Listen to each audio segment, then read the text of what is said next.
Hindi lang maganda at mahalimuyak, nagbibigay rin ng kabuhayan para sa ilang kababaihan sa Santa Cruz sa Laguna, ang Sampaguita. Ngayong National Women's Month, may regalong serbisyong medikal ang GMA Kapuso Foundation para sa kanilang kasipagan. Dedikasyon, katatagan, at pagiging mapagmahal. Ilan sa katangiang sinisimbolo ng pambansang bulaklak ng Pilipinas na Sampaguita. Yan din ang sinasalamin ng mga kababaihan na pamimitas ng bulaklak ng Sampaguita ay kinabubuhay sa Santa Cruz sa Laguna.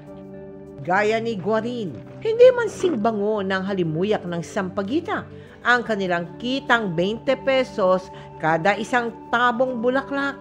Malaking tulong na rin daw ito sa kanilang pangangailangan. Yun po ang pinambabaon ko sa aking mga anak. Pinagkakasya po.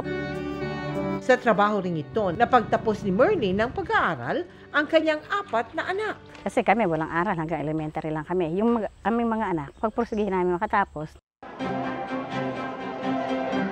Kaya ngayong Women's Month, sinuklian ng GMA Kapuso Foundation ang pagsisikap ng 100 kababaihan sa Santa Cruz.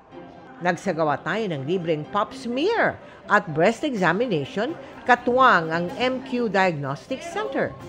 Wala naman po tayong, yung for today, nakita na parang agad-agad, grossly, mukhang cancerous siya. Pero yung mga mukhang may mga infections, we give antibiotics. Binigyan rin natin ng grocery packs at hygiene kits ang ating mga beneficiaries. Hindi na po ako nakakapagpa-check up. Maraming salamat po sa GMA. Kami naalala niyo po kami, nagpunta po dito. Maraming salamat po. Sa mga nais makiisa sa aming mga projects, maaari po kayo magdeposito sa aming mga bank account o magpadala sa Cebuana Luwilier. Pwede ring online via GCash, Shopee at Lazada.